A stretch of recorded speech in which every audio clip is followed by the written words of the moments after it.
Hey everyone, and welcome to At the Table, the show that asks you to pull out your chairs, to get out your books, and join us at the table. Now you may see a new face around here. We'll get to that in just a little bit, but very first, let's do a quick introduction. Mr. Michael Powell, tell them who you are and where we can find you on that sweet, sweet internet. Well, I'm Michael Powell, and you can find me all over the internet on my social media, which is Mr. Kapow. That's MRKAPAO. And what about you, PJ? My name is PJ McGaw. You can find me everywhere at pj.mcgaw. And when I'm not here Tuesdays with these lovely people at the table, I'm here Wednesday nights, 8 p.m. Pacific Standard Time for our Pathfinder 2nd Edition homebrew adventure, Age of Legend. And without further ado, this amazing and wondrous mystery guest, please tell us who you are and where we can find you on these sweet, sweet internet. Hey all, my name's Ian, and I play Woodwort on the Edge of Legend show that happens on Wednesdays here, and when I'm not on At the Table, I'm there. So if you want to find me outside of Edge of Legend, Bearded Scald across Instagram and Twitter, and I'm happy to be here with you all. Awesome. There you go. It's great to see you, Ian. And without further ado, it's time to put on your thinking hats and figure out what this magical item that we're going to be making today is going to be. So get out your books and stick around. Let's see what crazy abominations we can put together. See you then. Let's get to it. Hey. How's it going? You just caught me in the middle of writing words that will make sentences that will create magic items. But let's do that right now. Let's create our very own magic item that will appear in Edge of Legend. Now, we've already talked about the Quiver of Controlled Chaos, the Bow of Wonder, and the Portable Arena. All things that I am now going to be adding to the show because they sound like a lot of fun. We also have the Rune of Punishment, which we didn't really agree upon last episode. So maybe we can finish that up, or we can make something entirely different. What do you guys want to make? You want to make a consumable, a special piece of ammunition, a special wand, a special staff, a special rod, a special codpiece. I don't know. What do you guys want to make? Why is chat going to be chiming in on this to figure out what we're doing, or are we trying to decide? Okay, great. Absolutely. This is going to be a collaborative effort. My original idea is that I really want to see if we're going to talk about breaking time and space, I want to see a rod of mobility, and I want to touch the two together. I just want to. You want a bag of holding in a bag of holding. Just press both buttons at the same time. No, but I was thinking mobility could be really cool, as if it's contained to the single object. You're trying to get into a castle. You don't have stone shape. You see brick on side of wall, and you just press the rod against it, and you just slide it right out of place. I love the idea of just or you just push the door open. It's one of those things that it is completely movable. It becomes feather light. We got a couple ideas already posted in chat. Lady Delaney says, I'm always down for a good rod. Reap Psyche says, dust of irritation is an irritant, but only that it curses the victim with irritating things. Yeah, I'm just gonna let y'all know I've been watching you. You're sick nasty. You're nasty. And I love you. I love it. Posted, you want to touch rods. That's cool, bro. There's nothing like just making your DM immediately go into, well, I guess extraplanar travel's a thing now by touching the rod of mobility and the immovable rod together and pressing the buttons. So I feel like what we need to do in that point then is decide, does the rod of mobility make whatever it's touching hypermobile, or whoever's holding it hypermobile? Is it like posted up that Goku's staff is basically a rod of mobility? I mean, I guess, well, again, we have to define what the rod of mobility is. Yeah. Does it give someone haste? Does it give another person haste? Or does it just extendo pull? Because I do love the extendo pull weapon. I don't know if it's been in any books recently, but I love the idea of a staff that you can still use at 120 feet. It's not a staff, but Pathfinder did establish a weapon used by dwarves, which is basically a ball and chain, and they wrap the chain around their arm, and they can use it as a flail at close range, and then let go of the chain to extend it and use it as a 10-foot reach weapon. What if it's a rod, if you kind of tilt it to a side, here, I'll use a pencil. My Pokemon pencil. You kind of have to put it horizontally. It just starts moving. Just starts moving. but it doesn't stop no matter what. If it hits something, it'll just slowly grind into it. So the rod itself is mobile then. Yeah. I do love the fact that we now have made the world is my sushi go round. And Yeah. you just put it down and just watch it take off. Oh no. So now we have the exact opposite of a rod of immobility. You place It's it a horrible somewhere. idea. I'm sure chat has something much better. Oh, But well, let me tell you what chat has in mind. Let's see here. They're saying it's a stop that can't stop grinding. A rod that can't stop grinding. That's right, Reaped. Because Yep. that rod is out there making that hustle, earning that dollar. It never stops the grind. Also, it breaks physics and everything in the way. Well, the immovable rod also kind of breaks physics in every possible way as well. True. you know, I don't remember if there's a magical item for this or not. And because I'm thinking of it, I assume that there is, and I don't know if it's in this general, like if it's in Pathfinder 2e or if it was in Pathfinder 1e. There was an item for a while that was super cool that if you press the button as a reflex, whatever projectile was being shot at you, it would attract instead. So like So a it's one of magnetic those- rod? Yeah, kind of. It was one of those things where, like, if someone shoots arrows at you, you could basically activate said magical item, and it would attract the arrows away from you for one turn. It's just to avoid that one blow. But anything like that would be super cool to put in a game too. I do like that. I like the rod of like missile magnetic missile. The Whatever. rod of attraction. The rod of attraction. No. It doesn't work the way anyone thinks it does. Yeah, because that's gonna be the thing. Like the rod of attraction. Looks at it in horny bard. Oh, it's defensive maneuver. Meh. Woodward activates it and it just rips all of the arrows out of Sheodibus's quiver. What's this do? Oh. And it's just Ah. I mean, don't get me wrong. I like that idea. It's a very good defensive thing. Like, so if someone's shooting a bow and arrow at you, how about this? What if we take that and expand upon it? What if we make it a rod of, I have a few ideas. A rod of deflection and a rod of magnetic whatever. So if it's the rod magnetic of reflection. well, maybe that's a later thing. But my thought is like if it's a rod of magnetic whatever, it can also work with magic spells. So you can use instead of having to dispel them, you can throw a spell's range somewhere else. And then also for deflection, you could pop it, and then a spell hits you or an arrow hits you, bounces off, and then maybe like the level 17 variation of the rod of deflection could be the rod of reflection. I was going to say, so basically, Mirror Force in Yu-Gi-Oh! Yeah. Yeah. I do. You definitely- activated my trap rod! I really like this idea. My one thing is, have I just negated the really cool ability of shield block as a reaction? That is, I think, a really good point. The difference mechanically, though, is that a shield block negates incoming damage and can be done so long as the shield still is around, right? But as the rules per rod, this could only be done once. I think. Yeah. Like once per day right? or once forever? Once per day. Okay. So I feel like, and the thing is, if you use deflection, obviously the spell goes somewhere else. If you use reflection, it goes back at the caster. If you use the magnetic one, then it's taken off range by 30 feet, which may not save you in certain AoE cases, if it's centered on you. All that, though, would heavily depend upon having a battle map. So I don't know. What do we feel? What does the chat feel? What do you guys feel? I was going to say, call it the rods of flections. The rods of flections? Oh, Reflection, Actually- deflection. there's a. So I play TTRPG games with Mahooch, who's seen in our chat very often, Mhm. and he did make a staff called the Staff of Infection, and it was just basically it randomly cast a disease on anybody who you used it on, Mhm. and it was the Staff of Infection, and it was beautiful. So if we can make it punny, we definitely. Yeah. I was going to say, it can all come from the same maker. His shop is called the Shop of Flections. The Flexion Shop.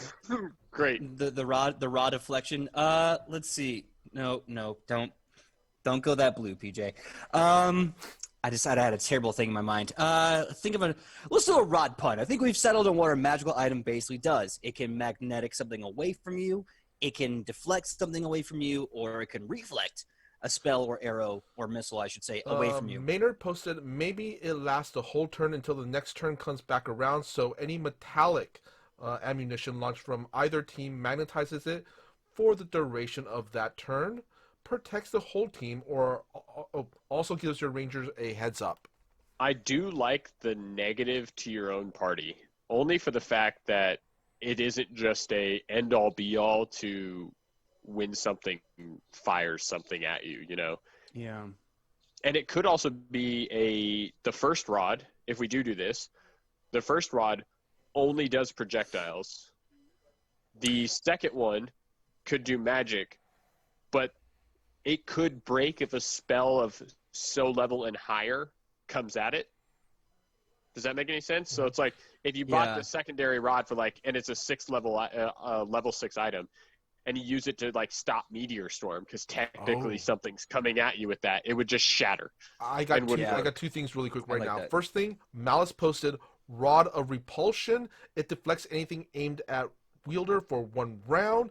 And now the way you guys are kind of talking about the other parts of rod, what if?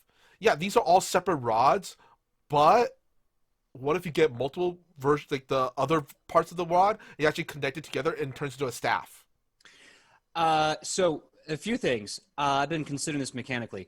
If we have it last for 1 round instead of 1 reaction, then the problem that we've now created is that there is 1 whole round where basically it shuts down the enemy's actions. And that's nice. That's really, really good. But it's a little powerful if you think about it, right? Now, if you're fighting 1 guy, who cares? But if you're fighting a whole bunch of dudes and you're basically saying no for 1 whole round, it's a little... For a reaction, mind you, that's a little OP. That's a bit. I think having it be a reaction instead of a round is a bit more balancing. Also, it would make that flexibility very interesting but anything. So if someone casts a heal spell on you, it now deflects, reflects, or it gets drawn off 15 feet to the left or right. So it's interesting, but I feel like as much as the penalties could be a problem, the benefits are also kind of game breaking. And then making a staff out of this, I feel like, is woefully insane. So a way to, maybe this is one of the things we could go back to something else we covered, making it different levels of a consumable. It only affects the person who takes it. I will say my idea when we were talking about this, the second thing was for balance, we could have it be a 3-pronged magical item. So the major rod of whatever we decide to call it, the first level would be the magnetic effect that draws it off 15 feet in any direction that you choose as a reaction. The second level would be deflection, and the third major level would be reflection. Having a free reflex spell as a reaction is pretty powerful. Yeah. So it could be 1 item that at the major level would give you access to all 3. But again, you can only use it once, and then it's done for the day. Feel like that's a pretty good. I don't know. What do you guys think? Should it just be a consumable? So if you have 20 of these things, you can just pop them off 1 by 1? I kind of want it to be kind of an actual item instead of a consumable. Yeah, I think there's 2 things. I like the idea of a consumable because it means that it definitely limits its power. It makes it very easy to, as a DM, to give them this thing for the one time they need it. The rod being used for if it's a single attack or something that's moved against you is another way to limit it. Yeah. So say if a wall of arrows is coming at you, if you use the rod, it would only have stopped 1 of them. Speaking of which, Reap Psyche posted, you can make it a higher level / price item that could protect a battalion from an arrow volley. And also, Maynard posted, it's a high-level thing to be sure. Ooh, wait, maybe it attracts a projectile. It receives the damage that projectile would have inflicted, maybe breaking the rod in the process. Maybe. I do like what Ian said earlier about certain spell levels above the level of the item. Yeah, would break it. Could break it if you use it. It may be your 1 shot to live, but it would. I do like the idea. I don't know. There's something about an adventuring party coming out and wall of arrows and then being able to stop it for a split second Yeah, would be Reap super Psyche posted about that. Yeah. Make it an anti-siege weapon, priced to be used by an army. Maybe. I'm thinking. I definitely agree. Because I feel like Rube Psyche and I are on the same page here. That if we have one rod that do all three, obviously it'd be more expensive, as it would be a higher level item to get all three, right? Yeah. If we go down that route, so I think maybe we can kind of make a marriage here where, because I feel like if it's an anti-siege item that a whole army has, it would be a little crazy to be like, we're going to be attacking with siege weapons. No, you're not. We spent all our money on these rods of screw you, and they just sit there on the rampart with the rod out there going, screw you, and then it would just horrendously change the entire culture of warfare to going, get the anti-magic weapons. Yeah. It would be too much of a culture at that point instead of just an item. Penguin Witch Doctor posted the Neo Rod, and Lady Delaney posted, I like the idea of having the rod die, so to speak, when it serves its purpose. And It's like a one Maynard and said, done. Neo Rod, flavor text. It's supposed to say, no, it's a typo. I do love flavor text. Rod of the Matrices. Oh, well, that's actually kind of interesting. If it does die based off of what damage it takes, you could technically use it multiple times if you bought it at a high enough level. So, at a higher level, it actually has a higher HP, basically, to spend.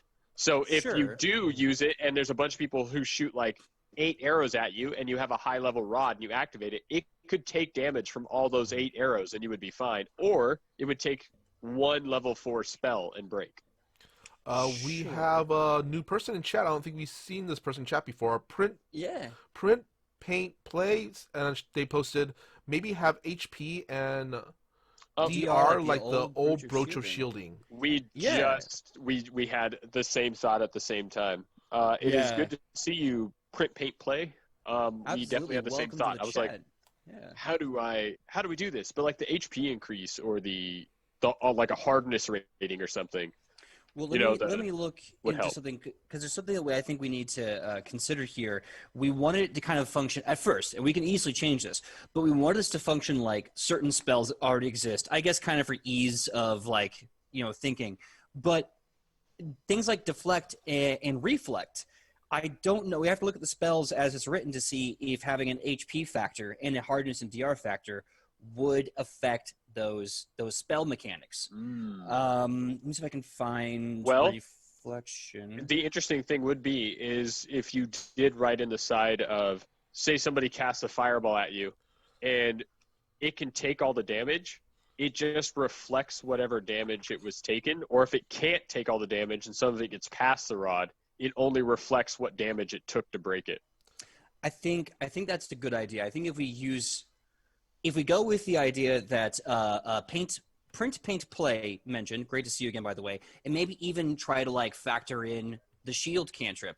I think what we can do here is then effectively make it so that there is an HP and a BT and and a hardness or damage resistance, depending on how you want to look at it. And then through that factor, make it so when the spell comes, you eat the HP, and you reflect or deflect whatever.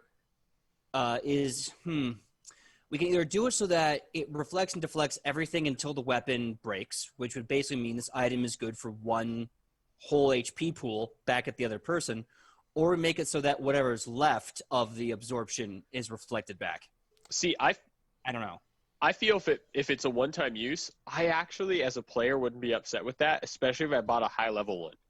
Mm-hmm. You activate it and you set it in front of the party, you may get multiple rounds of no damage, depending on what they're shooting at you. Like, if you had to face down a room of 12 archers, right, and you have a high-level one of these, you activate it, set it down, it's taking every single arrow, and you just get to return fire. That's pretty sweet. Yeah. Maynard posted, I'm thinking maybe the attacks are magnetized to the rod are automatically critical, given that they guaranteed direct attacks are being drawn right at the rod itself. So therefore, it would break the rod faster. Yeah. If it's being absorbed by the rod. Huh. Okay. but the rod would take the damage. So that's the thing is, it's one of those, like, if I could activate this and it broke once and I'm not at the other end of Finger of Death, I'm not upset. Very true. Right? Well, Like, then let's do this. Let's decide, and then we'll make it. Do we want this to be a 3-tiered item, with like you said, the magnetization, the deflection, and the reflection, or do we want to make it one item that has a general idea, I guess, and then you have to buy. So my thought is this: do we want to have a cheap item cost so that these things are completely dispensable? Or do we want to have 3 tiers of cost that make it really expensive towards the end, but still replaceable? So it's like maybe 5,000 gold for a major rod of this type, and then you just have to buy a new one every time it breaks for 5 Gs.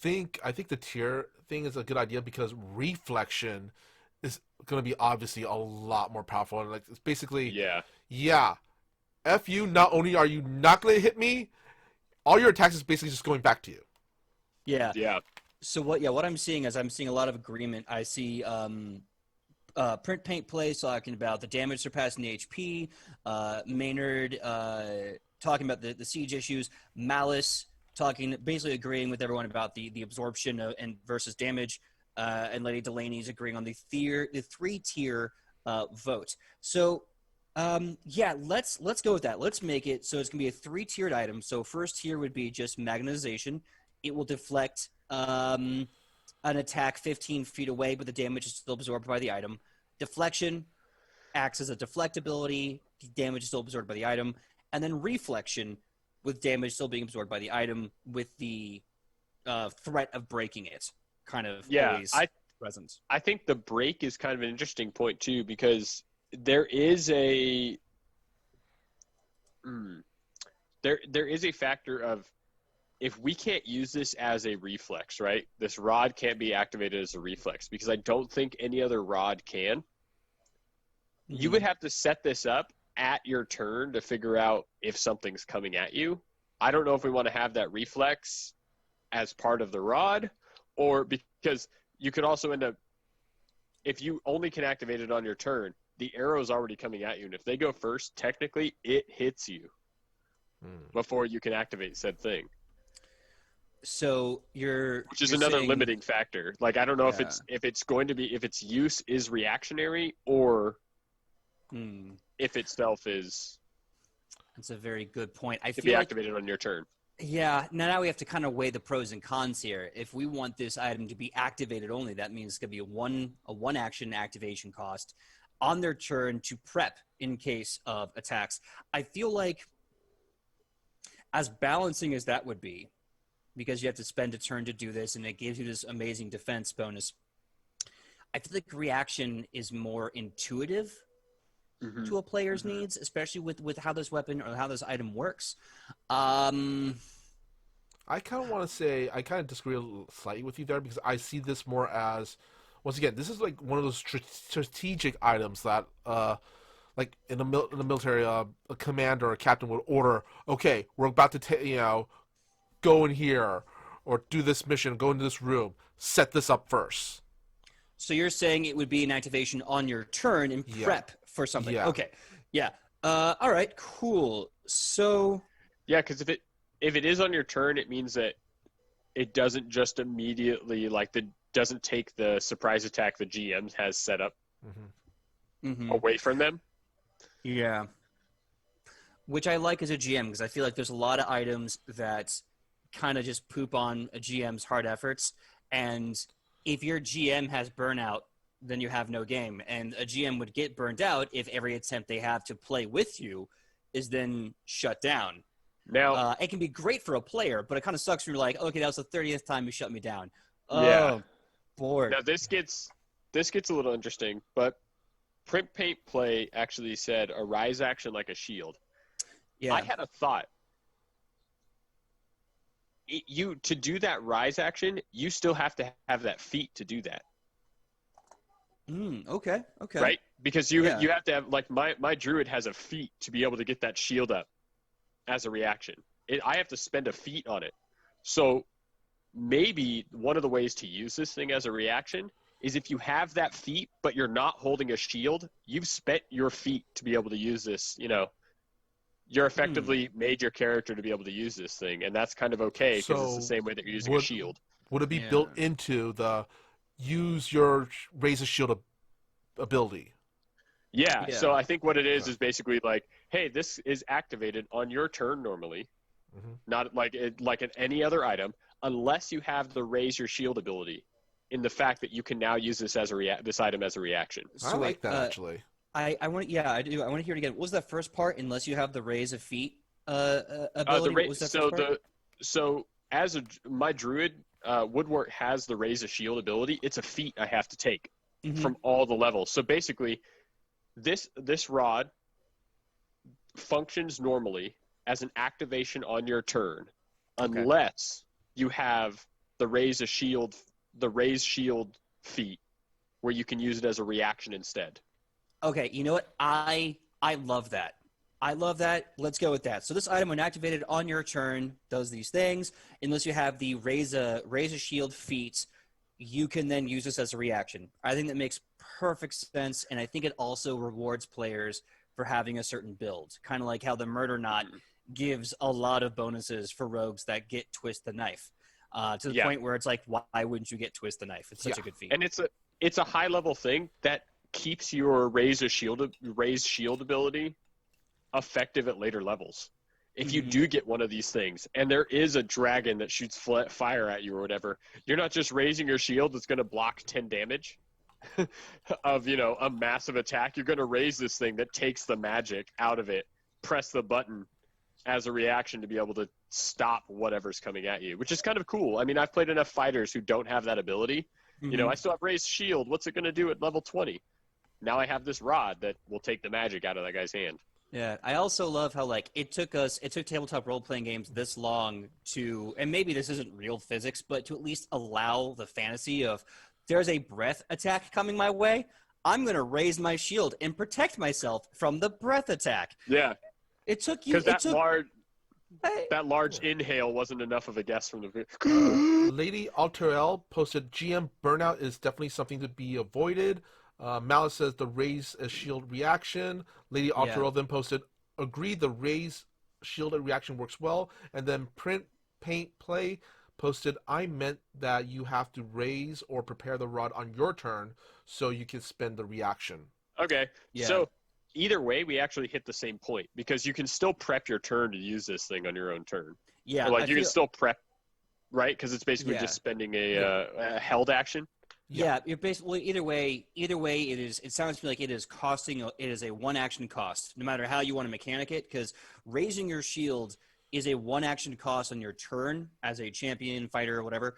So that basically, you can fight, and at the end of your turn, you end with your shield raised. You're prepping for the next strike. There is the raise. There is a reaction later in levels, I believe, that does let you raise your shield as a reaction for the same benefit. So I think what we need to ask ourselves is, do we just want a flat one action cost on your turn to prepare this item, or do we kind of want the flexibility of one action to prep or one reaction when the weapon's incoming?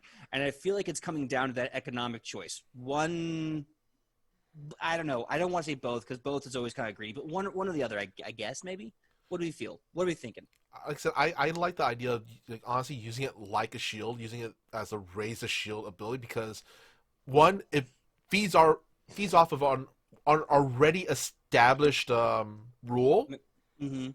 and honestly, it's easy to understand. Simplicity.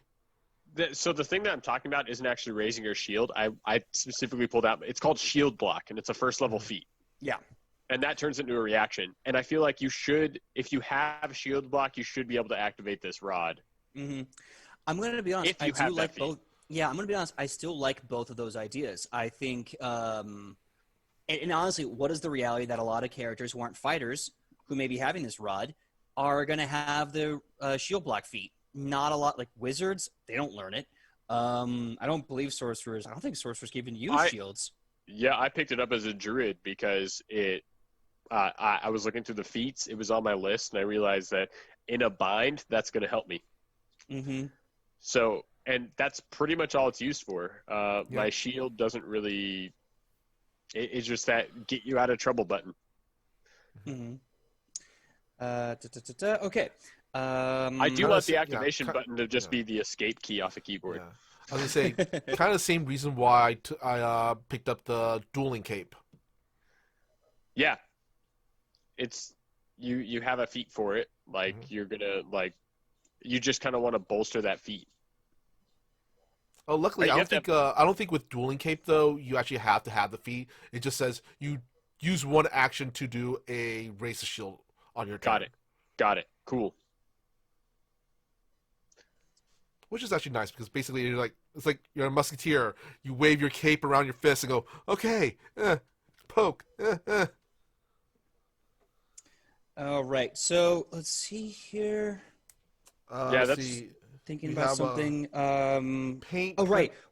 Print, paint, play posted. I like that you need both action on your turn and the reaction later.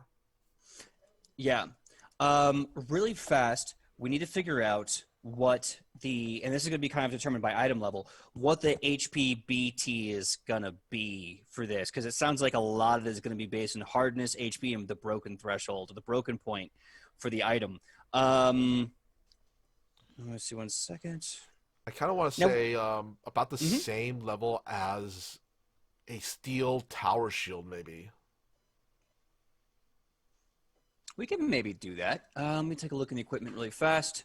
But now here's the thing. If you look at, like, the champion, for example, especially a Divine Shield ally champion, their shield gets massive bonuses to HP and hardness, and I believe BT as well. So as they're leveling up and investing magically in their shield itself becomes more and more capable of taking damage through divine means.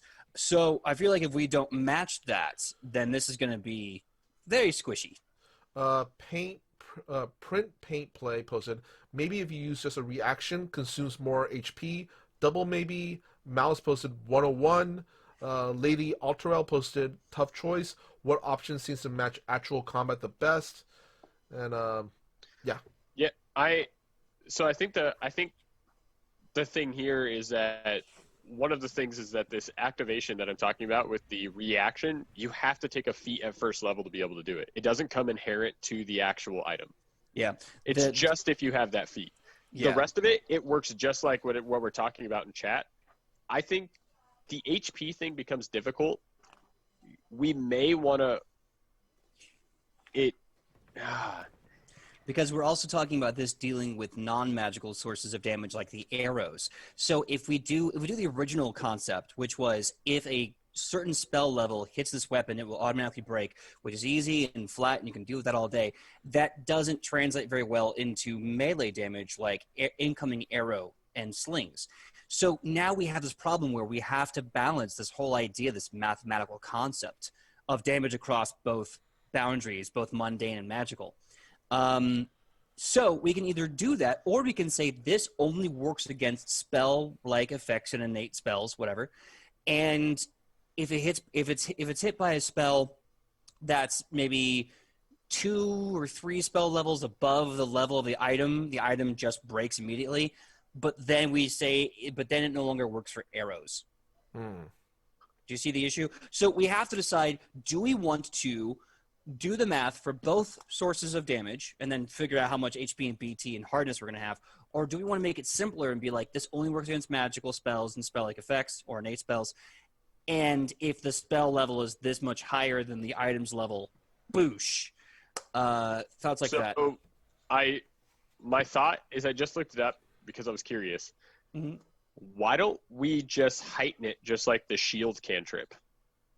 Oh, okay, cool. So it would at levels it heightens. So at first level it has we can pick out what levels we want to start this at, but it starts off with a hardness of 5, and then at 9th it has a hardness of 25. Really quick, Reap Psyche posted, I feel like it's a lot of drawbacks for it to break, be expensive, take foresight, a feat, an action, and your reaction. And then Mouse posted, it depends on tier 10 HP per item level. And then Maynard posted, HP is number crunching. We can estimate based on what we think would be fair, but a piezo item would be run through some tests to see what HP works, and they'd compare it to other things with HP and make a judgment call on it. The important thing is we know it has HP. If the HP stacks, so say we do a thing where whatever if we do have HP, so it can eventually break, just like a shield has a hardness of 5, right, and then shatters. The shield spell, yes, and as the spell levels up, it gets more hardness, and then hold on, let me actually look it up because I know Alona uses it a lot. So it may be able to take multiple blows, right? Potentially. Let me get the spell up in front of me so I can give you a better. You raise a magical shield of force. This counts as using the raise a shield action, giving you a +1 circumstance bonus to AC until the start of your next turn, but it doesn't require hand to use. While the spell is in effect, you can use the shield block reaction with your magic shield. See the sidebar? Nah. The shield has a hardness of 5. After you use shield block, the spell ends, and you can't cast it again for 10 minutes. The hardness is therefore up by 5 points every even level, right? So like 3rd, 5th, 7th, 9th. Let's see. So, oh wow, okay, so this spell is weird. Apparently you have to cast this on your turn to get to use it as a reaction later. Okay, that's weird. I feel like it kind of hamstrings its usefulness. But then, yes, the idea is that you then get a damage resistance of that value, and then whatever's left after the shield strike, everything else bleeds through. So if we're using this rod to reflect, deflect, and magnet somewhere else, then that means whatever damage is bypassing the rod doesn't do anything to the rod. It all goes right to you. Yeah, So, but yeah, it's a tough balancing act. It is a.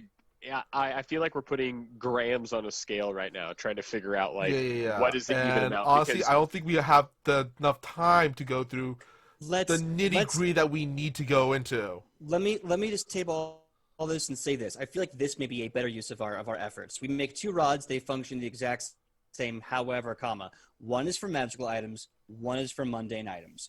The magical one breaks when you hit it with a spell 2 or 3 levels above the item. The other one doesn't take damage because it's magnetic. You have to throw it somewhere, and the items for 1 turn will be directed over there, right? Only mundane things like arrows. And it's a one-and-done use. So we don't have to worry about the HP. It's a lot easier, and maybe we can even say it has a greater area of effect at the higher level. So it's like a 15 feet arrow deflect. It's a 30-foot arrow deflect at major level. Make 2 items, bing, bang, boom, no headache about HP. Yeah, that's probably going to be the best way to do it. Specifically because of the magic item part, because the magic would immediately bust through a hardness of 25 like that. Yeah. Yeah, especially at 9th level spell. Yeah. Posted, what happens when it breaks? You take the whole damage, no damage. I that if it breaks, you take the damage, making you think twice before you spend the reaction to block a big attack. If it would be kind of like the spell shield, then that means if you want to go with that kind of hardness threshold, then you'd be taking whatever the bleed through is, whatever's left over after the HP is overwhelmed. But I think if we just do it so that it's a 1 use a day, and if it breaks, of course it breaks, and just make it based on the spell level coming your way. So like if you're fighting a very powerful like fire sorcerer, and you have a level 8 item of this, and they throw down I don't know, maybe the spell level of the wand is like, or the rod's like a spell level 4, right? And they throw down a spell level 6 fireball, as an example. Yeah, that's gonna break the rod, a 6th level fireball. And it's just gonna be a lot easier to worry about the math that way. And you could ask yourself, okay, is taking a 6th level fireball worth keeping this item? Or do I really want to take a 6th level fireball to the face? And that, I think that builds the same risk versus reward in a much easier vehicle. And remember, we did say that once you activate it, it's done. So even if it is for the day, or well, no, like for the day. So it's one of those things where it's like if this guy is casting a 6th level fireball, is there something else that he has that I should save this for later? Do we take this 6th level fireball, just the party takes it, we deal with it and move on, or do I activate it now to give us a leg up? I feel like there's already choices. Yeah, it's a what do you call it? It's resource management. Yeah, definitely. It's a gamble, no matter what you end up doing with it. Yeah, and same with the melee one. If you have like the rod of magnetization, the rod of good polar, I don't know, and you throw it, like you activate it and it flies 15 feet to your left, then all arrows go over there. It's one turn, and then we don't have to worry about HP. It's done. It's inert until the next day. Yeah. Okay, cool. So now I have to. While I'm writing all this down, I want everyone to think of silly pun names for a magical rod of magical deflection reflection. And also another one, a magical rod of mundane I do have a question. So all the arrows you guys like on the side that threw the arrow traction or whatever, those arrows will be flying at their targets, or will those be going towards also the rod? So if we make a 1-round item, right, then that means all ranged attacks, let's put it this way, all ranged attacks selecting the target that activated the rod are now drawn to where the rod is. So let's say everyone's trying to fight the tank, right? For 1 round, anyone that's targeting the tank, their arrow will go to the rod. But the workaround is if they declare the healer in the way back, then the rod doesn't work against that.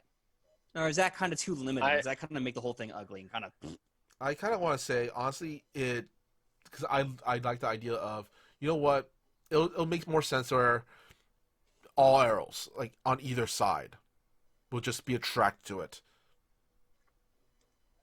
Okay. It's only 1 round anyway. So you may for this one, you may be sucking up all this damage from your enemies, but you can't send anything back at them, and it doesn't technically stop your magic users. Yeah. So it attract all the arrows, and your magic wielders still going do do do do do. Yeah, and the other version where it's magical spells and stuff like that, absorbs magical spells or whatever. Maybe that for that round, no magical spells. That's like an invocation spell or something like that, like a fireball or magic missile. So 1 round, you can't do those spells, but you can cast other spells like utility spells, maybe.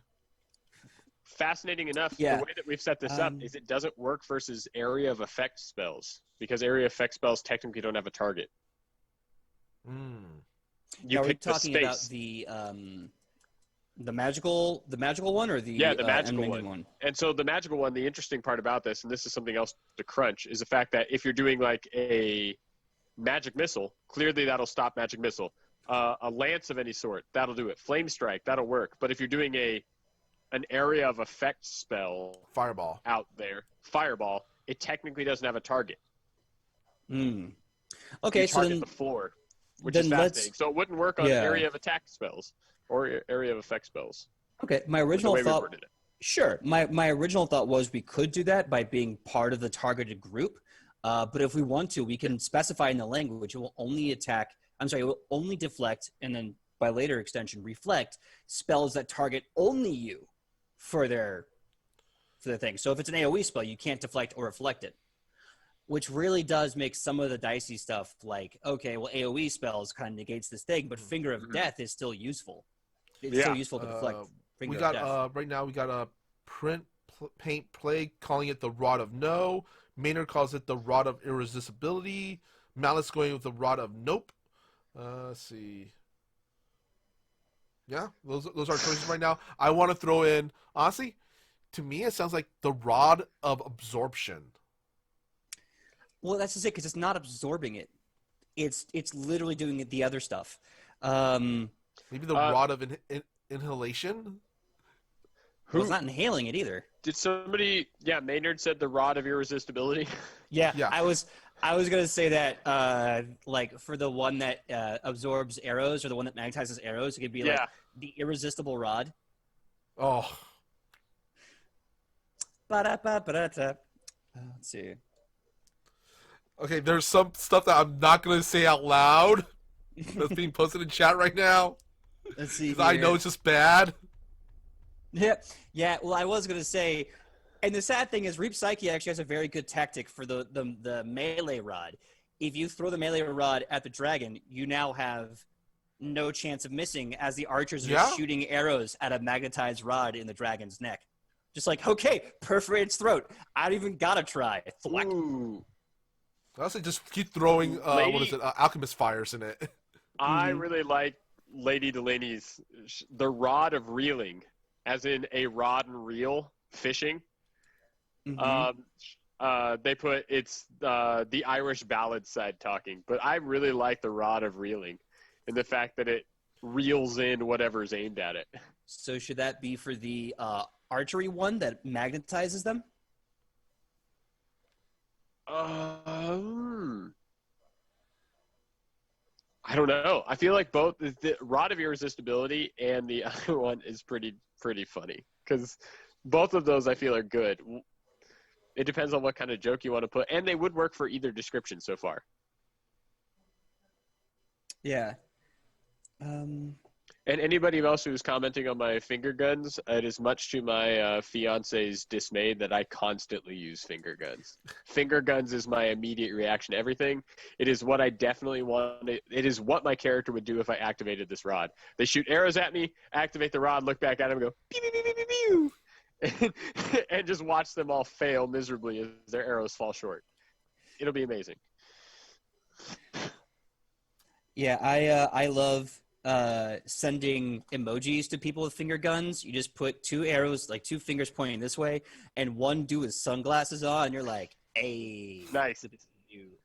I do like Reef Psyche playing with the wording here. Not to be confused with the Rod of Reeling, which casts Wish, which is... I would like things to be just spelt differently, but said they have the same name. So the guy reaches into the bag, use the Rod of Reeling. It's only one cobalt, but that seems a little much. I wish this cobalt was gone. Off blank, ruin the rod. Maynard posted, your fiance suffers so that we may enjoy. That's true. Malice also posted rod of na boo boo. Na boo boo. Oh, really fast, just to confirm the magical one, because I think we have the melee one. Okay. Ooh, the Rod of How About Not. The Rod of the Rod of How About Not. Wait. What about the Naughty Rod? And it's NOTTY, and it just says like this rod shall not. No.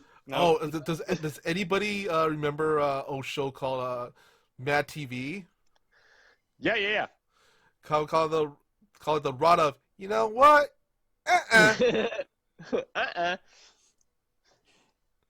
Oh, one of the things I was going to ask second thought. I like that. On second thought. I was going to say, so one of the things I want to note before I move on, because this will be a big mechanic, if the rod is destroyed by a spell 2 levels or higher than the item level, the magic level of the rod, will the effect still be negated and the item's destroyed, or the item is destroyed and the spell effect is still activated? I personally feel that if we're splitting these two items up, the one that attracts magic is going to be higher priced than the one that's just mundane. Yeah. No matter what.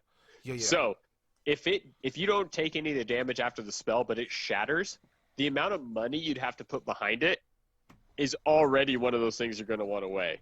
Like, I feel like that if you make the rod expensive, it's going to suck that it's enough of a suck that it breaks. That it's going to kind of nerf it. I feel like, honestly, if it's going to absorb that much magical damage that would have hit you, yeah, that sucks, but you know what? Consider it insurance. Oh, I do have to say the rod of insurance. Something. The rod of Allstate. The one thing we do have to contribute though is that we have to make windows for damage now, and that's only because if you don't take any damage but the rod breaks, that means effectively the smallest level rod and the largest level rod work the same. Well, my thought would be that we cut this up into the lesser level rod, because this one only has 2 effects now. It's not all 3, because that's going to be a different item. So the lesser level is already going to start off at a pretty high level, because deflecting any spell is still a pretty powerful thing. So then the second one, the major rod of pun here, is going to have both effects, but will allow for reflect. And I feel like that will also make sure that the only way to destroy this rod would be to cast a 9th level spell on it. Because it would be like an end game kind of thing. Or we could go and say, like, no, it's not that high. It just gets destroyed by like a 6th or 7th level spell, even as a major item. I kind of like the 9th level spell idea better. That's just me. Really quick, Maynard posted the rod of look what I can do. Look what I can do. And, Look what I can do. Reef Psyche, playing off my rod of insurance, says whenever you use the rod, the command word is like a good neighbor. I love it. Like a good neighbor, my rod is there.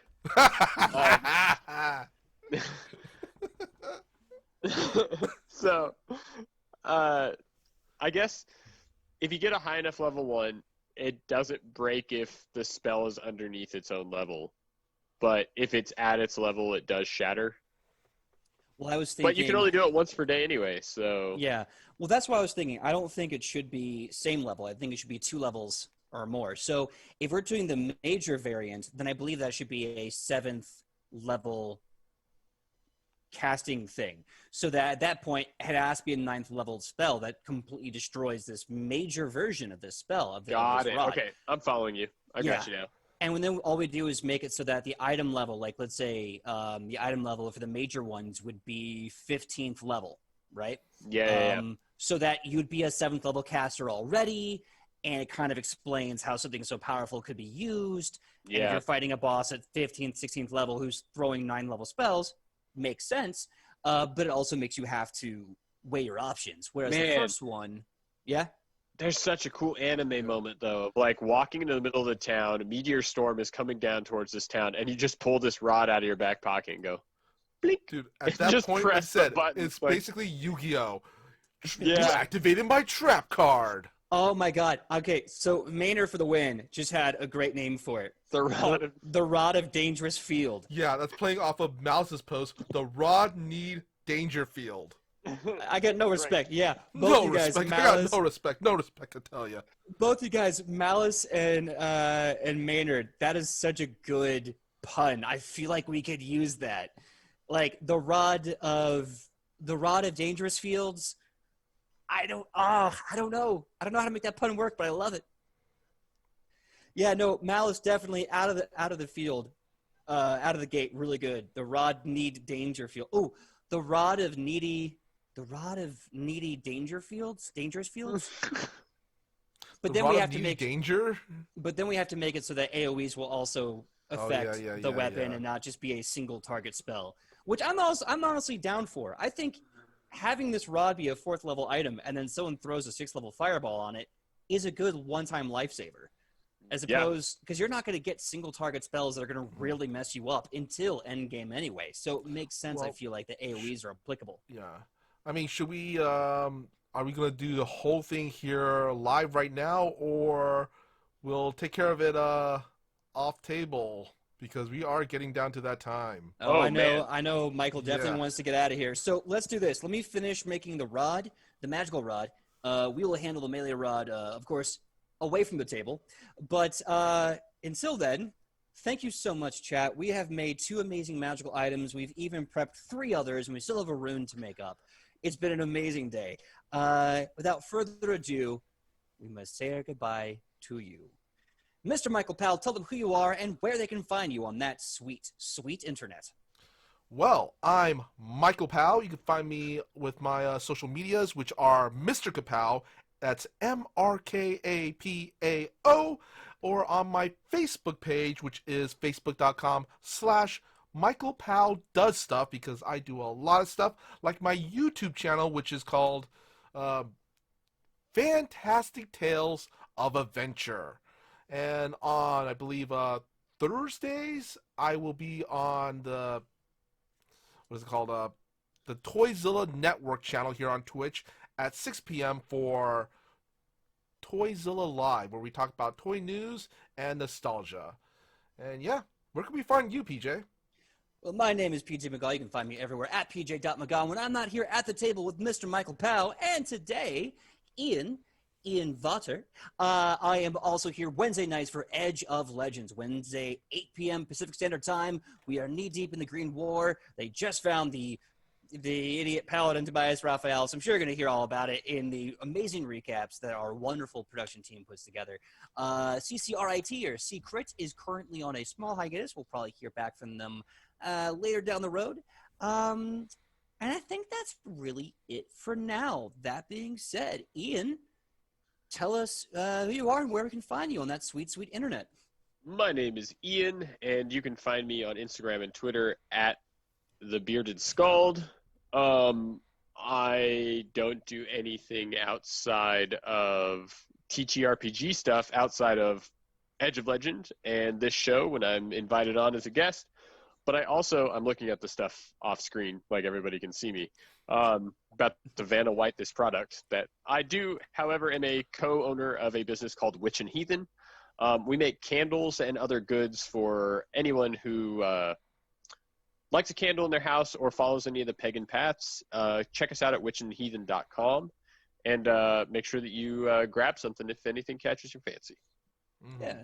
I can absolutely recommend their work. I've seen it. I've had it on my own. These, of course, are amazing, loving people, and their stuff is amazing. And so the last bit of announcement before we close off, I am going to have to, unfortunately, leave the table for about a month. Some real-life job stuff crap has come up, and so I won't be able to make a Tuesday show for a while. I will still be GMing Wednesdays, of course, but in my stead, joining you at the table for that month will be the Bearded Scald himself. You will be seeing Ian and Michael are going to be taking over at the table for the month while I'm gone, and who knows, maybe if you like it, we'll put a ring on it and see where we go from there. Until then, love you guys, and we'll see you same Nats time, same Nats channel here at the table. Be safe, everyone.